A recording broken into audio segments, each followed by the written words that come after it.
A Gênese, obra de Allan Kardec. Quando a Terra se encontrou em condições climáticas apropriadas à existência da espécie humana, encarnaram nela espíritos humanos. De onde vinham? Quer eles tenham sido criados naquele momento, quer tenham procedido completamente formados do espaço, de outros mundos ou da própria Terra, a presença deles nesta, a partir de certa época, é um fato, pois que antes deles só animais havia. Revestiram-se de corpos adequados às suas necessidades especiais, às suas aptidões e que, fisiologicamente, tinham as características da animalidade. Sob a influência deles e por meio do exercício de suas faculdades, esses corpos se modificaram e aperfeiçoaram. É o que a observação comprova. Deixemos então de lado a questão da origem, insolúvel por enquanto. Consideremos o espírito não em seu ponto de partida, mas no momento em que, manifestando-se nele os primeiros germes do livre-arbítrio e do senso moral, o vemos desempenhar o seu papel humanitário sem cogitarmos do meio onde haja transcorrido o período de sua infância ou, se o preferirem, de sua incubação. Malgrado a analogia do seu envoltório como o dos animais, poderemos diferenciá-lo nestes últimos pelas faculdades intelectuais e morais que o caracterizam, como debaixo das mesmas vestes grosseiras, distinguimos o rústico homem do homem civilizado. Conquanto devessem ser pouco adiantados os primeiros que vieram pela razão mesma de terem de encarnar em corpos muito imperfeitos, diferenças sensíveis haveria, de certo, entre seus caracteres e aptidões. Os que se assemelhavam naturalmente se agrupavam por analogia e simpatia.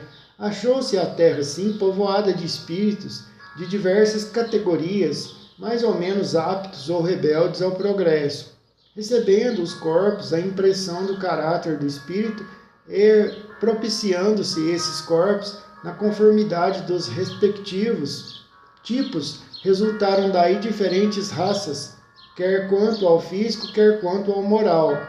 Continuando a encarnar entre os que se lhes assemelhavam, os espíritos similares perpetuaram o caráter distintivo, físico e moral das raças e dos povos, caráter que só com o tempo desaparece mediante a fusão e o progresso deles.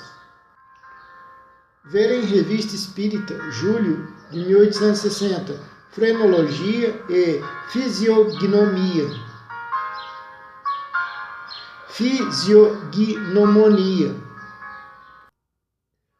Podem comparar-se os espíritos que vieram povoar a Terra a esses bandos de imigrantes de origens diferentes que vão estabelecer-se numa terra virgem, onde encontram madeira e pedra para erguerem habitações, cada um dando a sua um cunho especial de acordo com o grau do seu saber e com o gênio particular. Grupam-se então por analogia de origem e de gostos, acabando os grupos por formar tribos, em seguida povos, cada qual com costumes e caracteres próprios. Não foi, portanto, uniforme o progresso em toda a espécie humana. Como era natural, as raças mais inteligentes adiantaram-se às outras, mesmo sem se levar em conta que muitos espíritos recém-nascidos para a vida espiritual, vindo encarnar na Terra com os primeiros aí chegados, tornaram ainda mais sensível a diferença em matéria de progresso.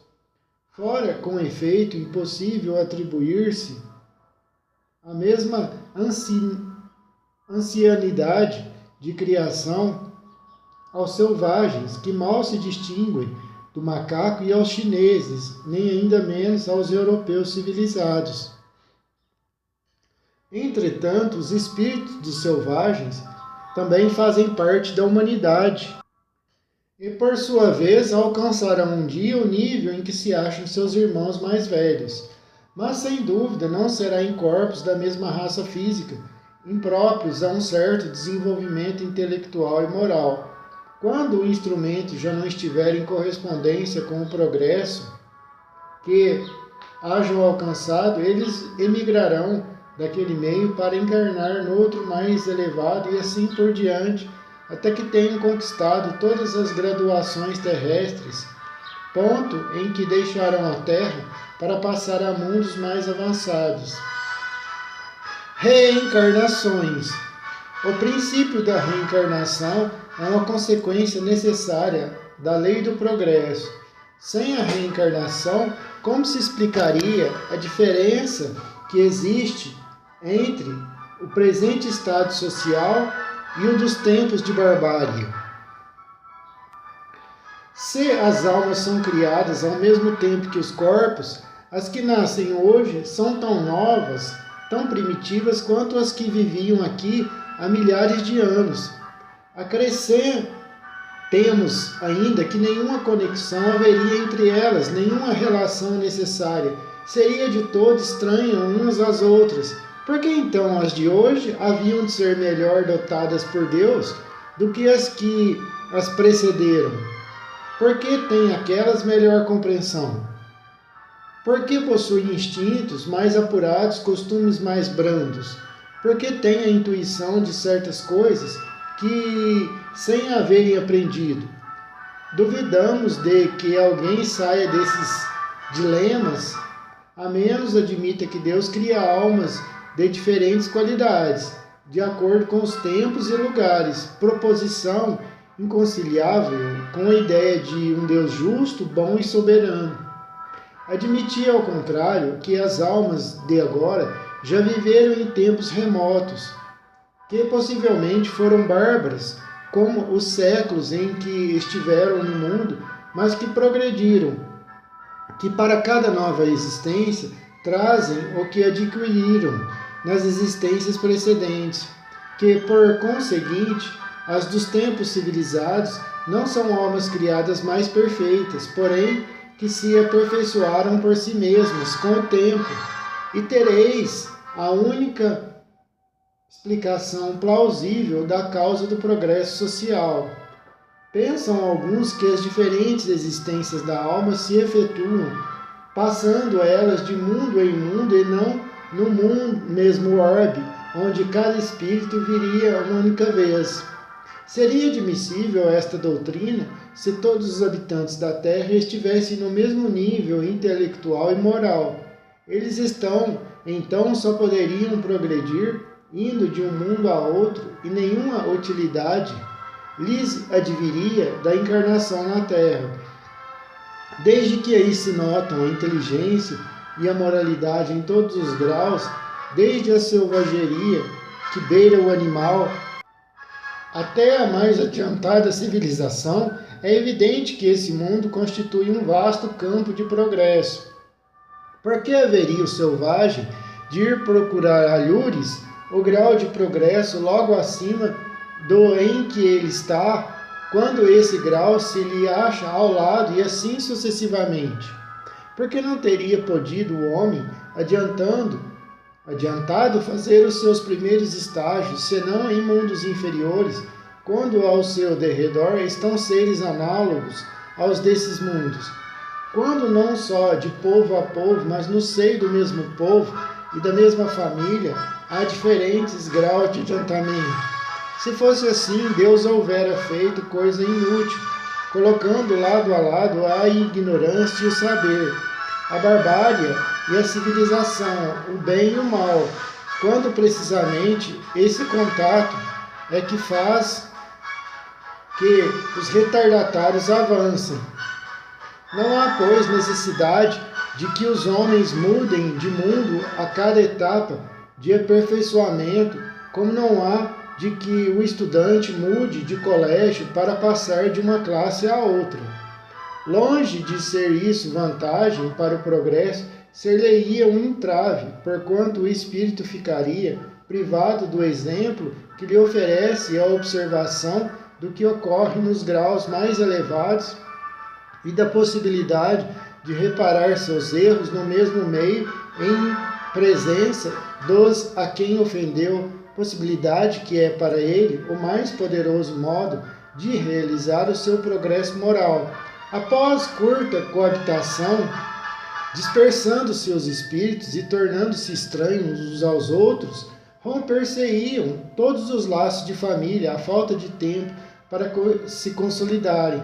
Ao inconveniente moral se juntaria um inconveniente material. A natureza dos elementos, as leis orgânicas, as condições de existência variam de acordo com os mundos. Sob esse aspecto, não há dois perfeitamente idênticos. Os tratados de física, de química, de anatomia, de medicina, de botânica, etc., para nada serviriam nos outros mundos. Entretanto, não fica perdido o que neles se aprende. Não só isso desenvolve a inteligência, como também as ideias que se lhe colhem de tais obras auxiliam a aquisição de outras. Se apenas uma única vez fizesse o espírito a sua aparição, frequentemente brevíssima, no mesmo mundo, em cada imigração ele se acharia em condições inteiramente diferentes, operaria de cada vez sobre elementos novos, com força e segundo leis que desconheceria, antes de ter tido tempo de elaborar os elementos conhecidos, de os estudar, de os aplicar. Teria de fazer de cada vez um novo aprendizado, e essas mudanças contínuas representariam um obstáculo ao progresso. O espírito, portanto, tem que permanecer no mesmo mundo, até que haja adquirido a soma de conhecimentos e o grau de perfeição que esse mundo comporta. Que os espíritos deixem por um mundo mais adiantado, aquele do qual nada mais podem oferir, é como deve ser e é. Tal o princípio, se alguns há que antecipadamente deixam o mundo em que vinham encarnado, é isso devido às causas individuais que Deus pesa em sua sabedoria. Tudo na criação tem uma finalidade, sem o que Deus não seria nem prudente nem sábio.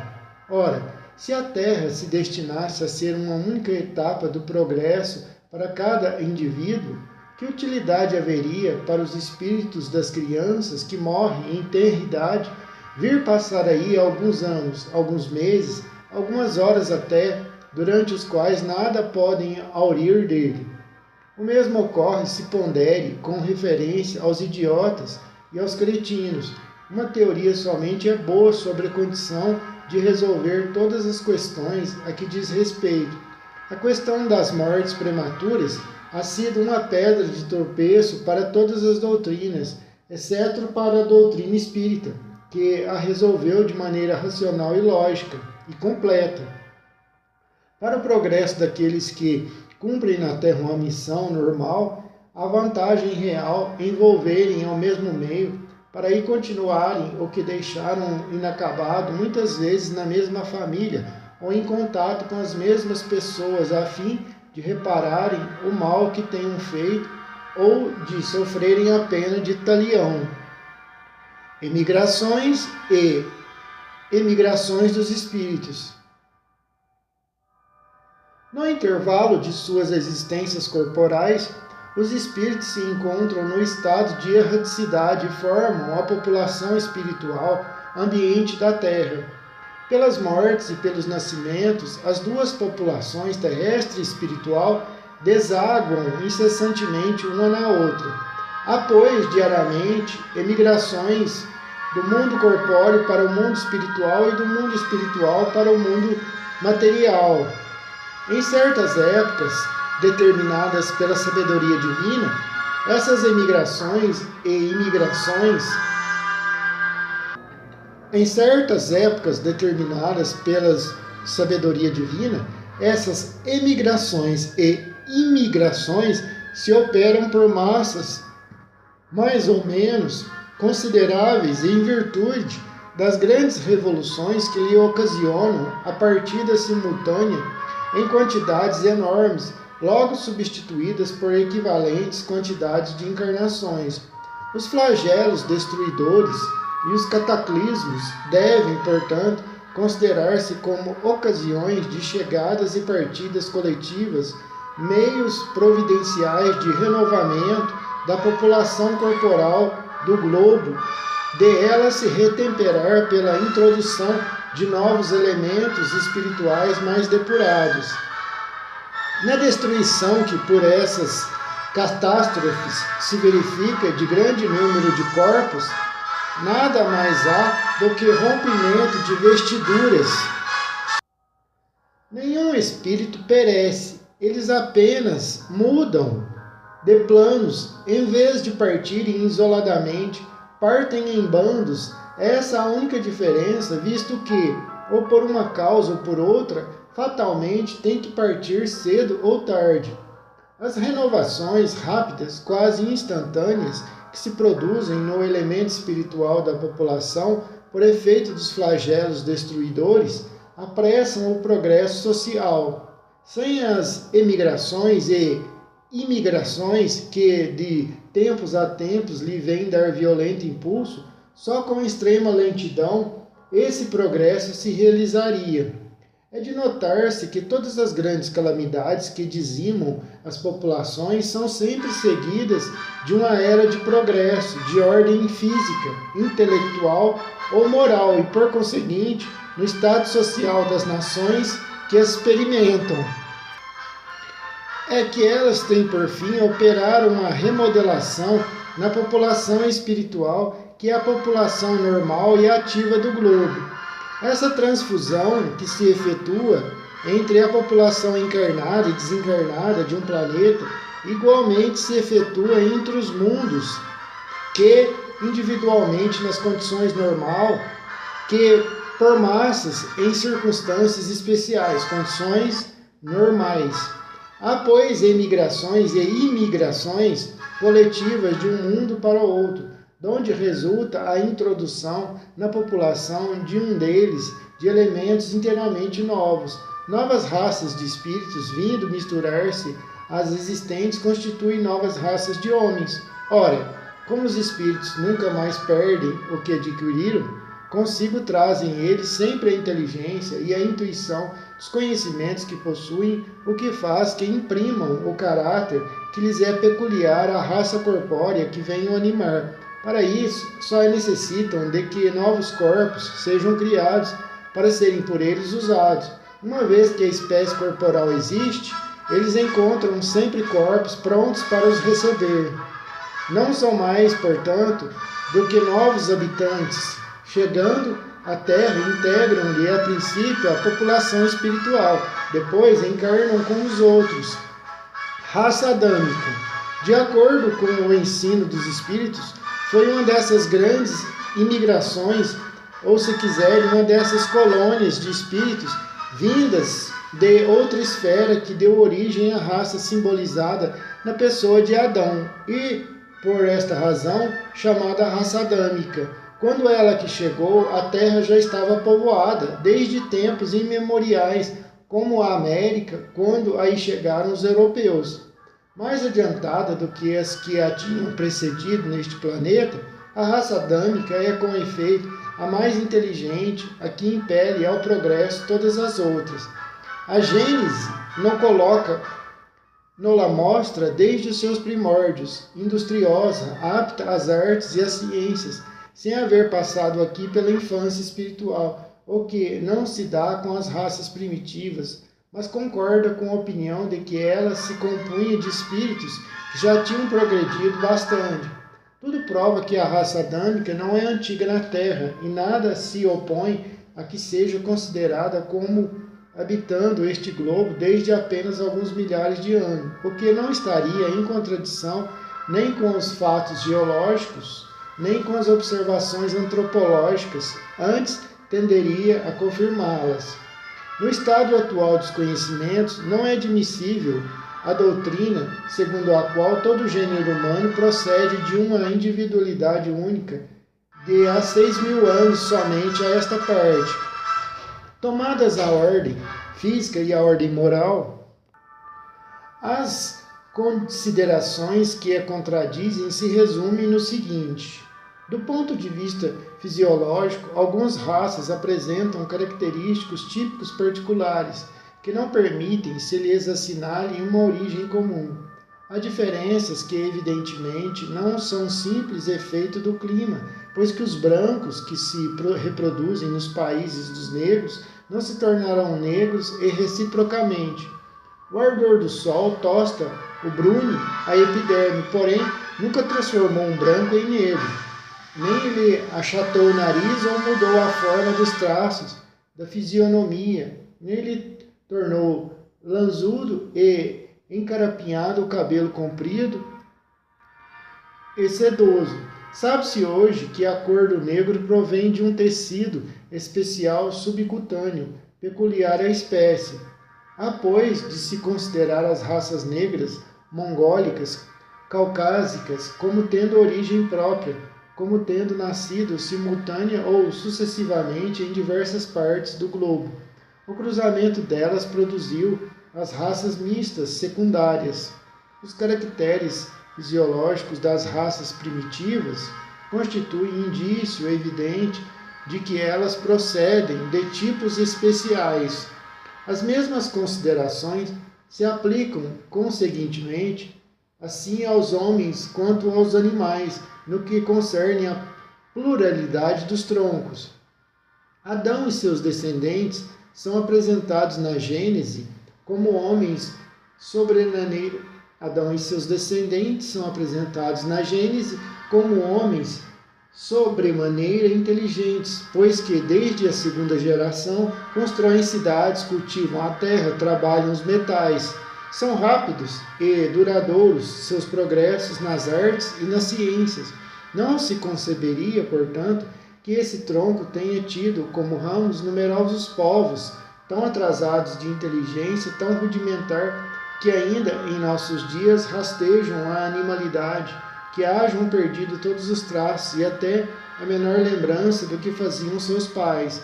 Tão radical diferença nas aptidões intelectuais e no desenvolvimento moral atesta com evidência não menor uma diferença de origem. Independentemente dos fatos geológicos da população do globo, se tira prova da existência do homem na Terra antes da época fixada pela Gênese. Sem falar da cronologia chinesa, que remontam, dizem, a 30 mil anos. Documentos mais autênticos provam que o Egito, a Índia e outros países já eram povoados e floresciam pelo menos 3.000 antes da era cristã, 1.000 anos antes, portanto, depois da criação do primeiro homem, segundo a cronologia bíblica. Documentos e observações recentes não consentem hoje dúvida alguma quanto às relações que existiram entre a América e os antigos egípcios, donde se tem de concluir que essa região já era povoada naquela época. Forçoso então seria admitir-se que em 1000 anos a posteridade de um único homem pôde povoar a maior parte da terra. Ora, semelhante fecundidade estaria em antagonismo total com todas as leis antropológicas. Nota da editora. A pele é praticamente idêntica em todos os grupos étnicos humanos. Nos indivíduos de pele escura, os melanócitos produzem mais melanina que naqueles de pele clara. A responsável pela pigmentação da pele humana é a atividade química de melanócitos, que varia de acordo com o DNA de cada indivíduo. Os vestígios humanos mais antigos encontrados na China data de 1 milhão de anos. A dinastia Xia é considerada a primeira e data de 2000 anos antes de Cristo. Ainda mais evidente se torna a impossibilidade de que se admita com a Gênese que o dilúvio destruiu todo o gênero humano, com exceção de Noé e de sua família, que não era numerosa, no ano de 1656 do mundo, ou seja, 2348 anos antes da era cristã. Em realidade, pois, daquele patriarca é que dataria o povoamento da terra. Ora, quando os hebreus se estabeleceram no Egito, 612 anos após o dilúvio, já o Egito era um poderoso império que teria sido povoado, sem falar de outros países, em menos de 6 séculos, só pelos descendentes de Noé, o que não é admissível. o que não é admissível. Notemos de passagem que os egípcios acolheram os hebreus como estrangeiros. Seria de espantar que houvessem perdido a lembrança de uma tão próxima comunidade de origem quando conservaram religiosamente os monumentos de sua história. Rigorosa lógica com os fatos a corroborá-la da maneira mais peremptória mostra, pois, que o homem está na terra desde tempo indeterminado, muito anterior à época que a Gênese assinala na Bíblia. O mesmo ocorre com a diversidade dos troncos primitivos, porquanto demonstrar a impossibilidade de uma proposição é demonstrar a proposição contrária. Se a geologia descobre traços autênticos da presença do homem antes do grande período diluviano, ainda mais completa é a demonstração. Nota de Allan Kardec. Na Exposição Universal de 1867, apresentaram-se antiguidades do México que nenhuma dúvida deixam sobre as relações que os povos desse país tiveram com os antigos egípcios. O Sr. Leon Merchedin, numa nota afixada no templo mexicano da exposição, assim se exprimia: não é conveniente se publiquem prematuramente as descobertas feitas do ponto de vista da história do homem pela recente expedição científica do México. Entretanto, nada se opõe a que o público saiba desde já que a exploração assinalou a existência de grande número de cidades desaparecidas com o tempo, mas que a picareta e o incêndio podem retirar de suas mortalhas. As escavações puseram a descoberto por toda parte 3 camadas de civilizações que dão ao mundo americano uma antiguidade fabulosa. É assim que todos os dias a ciência opõe o desmentido dos fatos à doutrina que limita a 6.000 anos a aparição do homem na Terra e pretende fazê-lo derivar de um tronco único. Doutrina dos anjos decaídos e da perda do paraíso. Os mundos progridem fisicamente pela elaboração da matéria e, moralmente, pela purificação dos espíritos que os habitam. A felicidade neles está na razão direta da predominância do bem sobre o mal, e a predominância do bem resulta do adiantamento moral dos espíritos. O progresso intelectual não basta, pois que com inteligência podem eles fazer o mal. Logo que o mundo tem chegado a um de seus períodos de transformação, a fim de ascender na hierarquia dos mundos, operam-se mutações na sua população, encarnada e desencarnada. É quando se dão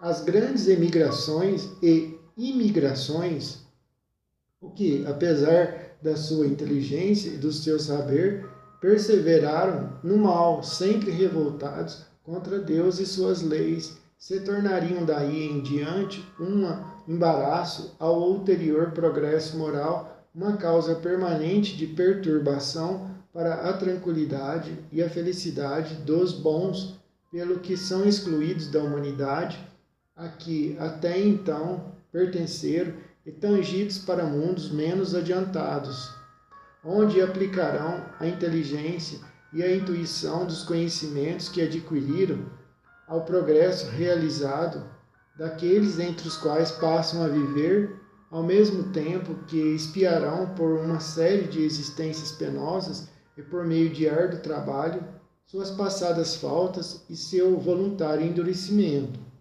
Que serão tais seres entre essas outras populações para eles novas ainda na infância da barbárie, senão anjos ou espíritos decaídos, ali vindos em expiação? Não é precisamente para eles um paraíso perdido, a terra de onde foram expulsos?